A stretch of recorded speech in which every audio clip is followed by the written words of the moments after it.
আজকে আমি বানাবো একদম পারফেক্ট ক্রিস্পি সাবুদানা বড়া, যেটা তেলে গিয়ে না ফাটবে, না ভাঙবে, না বেশি তেল খাবে।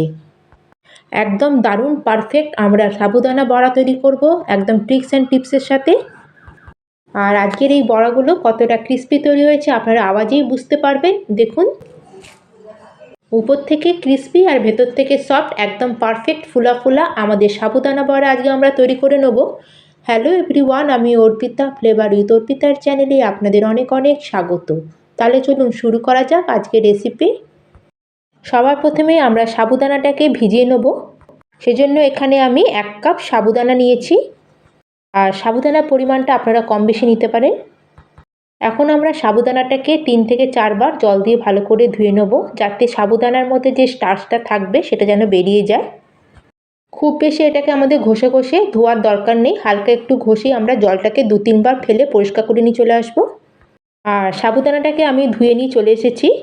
আর এখন আমি এর মধ্যে আরও সামান্য একটু জল অ্যাড করব, মেনে চলুন 3-4 চামচ মতো। আর এর থেকে বেশি জল এখানে দেবেন না, আমি আপনাদের পাশ থেকে দেখাচ্ছি, দেখুন। আর এখানে দেখুন আমার হাতটাও জলে ডুবছে না, এতটাই আমাদের এখানে জল দিতে হবে। আর এটাকে আমরা এখন কভার করে দেবো, কভার করে 2 থেকে 3 ঘন্টা এটাকে আমরা ছেড়ে দেবো। আর এতে আমাদের সাবুদানাটা ভালো মতো ভিজে ভালো মতো ফুলে উঠবে। আর যতক্ষণ আমাদের সাবুদানাটা ভিজবে ততক্ষণ এদিকে বাদামটাকে আমরা ভেজে নেব।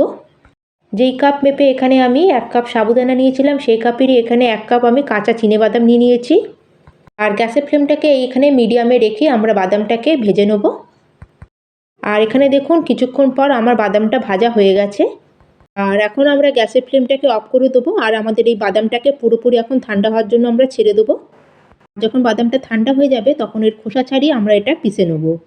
তাহলে চলুন এটা একটা প্লেটের মধ্যে আমরা বার করে দেবো, যাতে এটা ভালো মতো ঠান্ডা হয়ে যায়। আর এখানে এখন একটা গ্রাইন্ডিং জার নিয়েছি, আর জারের মধ্যে অ্যাড করে দিচ্ছি আমাদের খোসা ছাড়ানো বাদামটাকে। আর এখন আমরা এটাকে পিষে নিয়ে চলে আসব।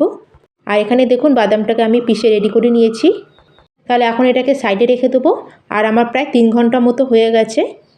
এখন আমরা সাবুদানাটাকে একবার চেক করে নেব। আর আপনারা দেখতেই পাচ্ছেন এখানে সাবুদানাটা একদম খুব সুন্দর আমাদের ফুলে গেছে। আর এখানে একদম পারফেক্ট সাবুদানা বড়া বানানোর জন্য আমাদের এখানে সাবুদানাটাও একদম সুন্দরভাবে ভেজা দরকার আছে। আপনারা চাইলে সাবুদানাটাকে ওভারনাইটও সোক করে রাখতে পারেন। আর হাত দিয়ে এইভাবে ম্যাশ করলে সাবুদানাটা ভালো মতো ম্যাশ হয়ে যাচ্ছে। আর এখানে একটা বড় আমি থালা নিয়েছি, আর তার মধ্যে পুরো সাবুদানাটাকে আমি ট্রান্সফার করে নেব। আর এখানে দেখুন আমার সাবুদানাটা একদম চিপচিপা টাইপের না, একদম ঝরঝরে সাবুদানা এখানে। আর এখন আমি এখানে নিয়েছি 2টো সেদ্ধ করে রাখা আলু। আর এখানে আমি 2টো মিডিয়াম সাইজের আলু নিয়েছি, খুব বেশি বড় না।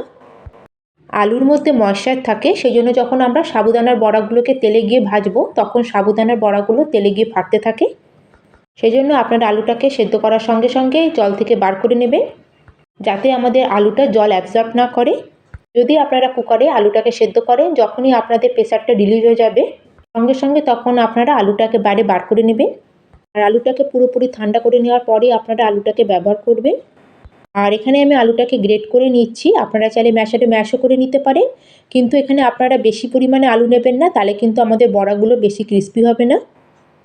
আর এখানে আমাদের অতটা পরিমাণে আলু নিতে হবে যাতে আমাদের সাবুদানাটা খালি ভালো মতো বাইন্ড হয়ে যায় আলুর সাথে। এখন আমরা কি করব, এই সাবুদানা থেকে 2 চামচ 3 চামচ মতো সাবুদানা একটা বাটিতে আমরা আলাদা উঠিয়ে রাখবো, আর এর ইউজ আমরা পরে করব। আর এখন আমি এর মধ্যে অ্যাড করে দিচ্ছি যে বাদামটাকে আমরা গ্রাইন্ড করে রেখেছিলাম সেই পাউডারটাকে। আর এখন আমরা কিছু মশলা এর মধ্যে অ্যাড করব। সবার প্রথমে এর মধ্যে অ্যাড করে দিলাম আমি স্বাদ অনুযায়ী নুন। এবার এর মধ্যে অ্যাড করে দিচ্ছি সামান্য একটু গোলমরিচ গুঁড়ো। আপনারা চাইলে এখানে গোলমরিচটাকে ক্রাশ করেও অ্যাড করতে পারেন, এতে আরও ভালো টেস্ট আসবে। তার সাথে এখানে অ্যাড করে দিলাম আমি 1/2 চামচ মতো ভাজা জিরে ধনে পাউডার। আর তার সাথে এখানে অ্যাড করে দিলাম গোটা জিরে 1/2 চামচ মতো। আর তার সাথে দিয়ে দিচ্ছি 2-3 খানা কাঁচা লঙ্কা কুচি। আর এই মশলার মধ্যে আমি এখানে লঙ্কার গুঁড়ো অ্যাড করছি না, তার জন্য এখানে আমি একটু বেশি পরিমাণে লঙ্কা কুচি অ্যাড করেছি। আর এবার এর মধ্যে অ্যাড করে দিলাম অনেকটা পরিমাণে ধনেপাতা। এখন আমরা সব কিছুকে ভালো করে মিক্স করে নেব।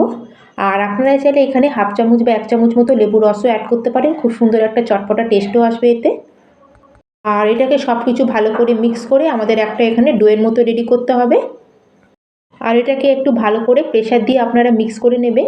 যদি আপনারা হালকা হাতে এটাকে মিক্স করেন তাহলে কিন্তু তেলে যাওয়ার পরে এটা কিন্তু খুলে যেতে পারে। আর এটা আপনারা খেয়াল রাখবেন। আর এটা মিক্স করার জন্য আমরা এখানে কোনো জলের ব্যবহার করব না। আর এখানে দেখুন বন্ধুরা, সব কিছু ভালো করে আমি মিক্স করে নিয়েছি। যেরকম আমরা ডো মাখি সেরকম হয়ে গেছে এটা। আর এখন আমি এর মধ্যে অ্যাড করে দেবো সাবুদানা, যেটা আমি আগেই 2 চামচ মতো সাইডে উঠিয়ে রেখেছিলাম। আর এখন আমরা এটাকেও মিক্স করে নেবো। আর এরকম করলে কী হবে, যখন আমরা বড়াগুলোকে ফ্রাই করব, আমরা যেটা পরে অ্যাড করলাম সেটা খুব ভালো মতো ফুলবে আর তার সাথে দেখতেও ওটা খুব ভালো লাগবে। আর সব কিছুকে ভালো করে মিক্স করে এখন আমরা হাতটাকে ক্লিন করে নেব, বা আপনারা চাইলে হাতে অল্প তেলও লাগিয়ে নিতে পারেন। আর ডো থেকে অল্প পরিমাণে মিক্সারটা নিয়ে হাতে এইভাবে আমরা একটা বলের মতো শেপ করব। তারপরে দুটো হাতের মাঝখানে রেখে এটাকে আমরা চ্যাপ্টা মতো করব। আর সাইডটাকে এভাবে একটু ঘুরিয়ে ঘুরিয়ে আমরা এটাকে স্মুথ করে নেব। তাহলে আমাদের সাবুদানা একখানা টিকিয়া রেডি হয়ে গেল। আর এই রকমভাবে আমি সব সাবুদানার বড়াগুলোকে বানিয়ে আগে রেডি করে নেব।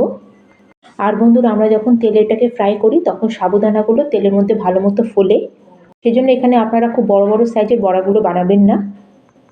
আর এখানে দেখুন এইভাবে আমি সেকেন্ড বড়াটাও আমার রেডি হয়ে গেল। আর এইভাবে আমি কিছু বড়া প্রথমে বানিয়ে রেডি করে নিয়েছি। এখন এগুলোকে আমরা ফ্রাই করে নেব।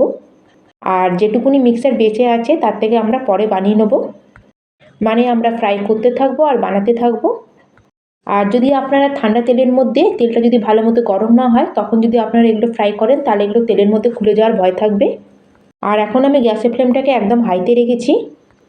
আর বড়াগুলো সব তেলের মধ্যে দেওয়ার আমরা কিছুক্ষণ এটাকে কিছু করব না। আর যখন এক সাইডটা একটু ফ্রাই মতো হয়ে যাবে তখন আমাদের বড়াগুলোকে উল্টে আমরা আরেক সাইডটা ফ্রাই করে নেব। আর বন্ধুরা, আপনারা দেখতেই পাচ্ছেন বড়াগুলো কত সুন্দর আমার তেলের মধ্যে ফ্রাই হচ্ছে। একটা বড়াও কিন্তু তেলের মধ্যে দেবার পরে খুলে যায়নি বা ভেঙে যায়নি। আর এই বড়াগুলো খেতে এত টেস্টি লাগে যে যে কোনো উপবাসের দিনও আপনারা এইভাবে বানিয়ে এগুলো খেতে পারেন। উপবাসেই খেতে হবে তার কোনো মানে নেই, তাছাড়া এটা আপনারা স্ন্যাক্সভাবেও খেতে পারেন। আর বন্ধুরা, আপনারা দেখতেই পাচ্ছেন কত সুন্দর আমাদের একটা গোল্ডেন কালার চলে এসেছে বড়াগুলোর মধ্যে। আর এগুলো দেখো কত সুন্দর ফ্রাই হয়েছে। এখন এক এক করে আমরা তেল ঝরিয়ে এগুলোকে বাইরে বার করে নেব।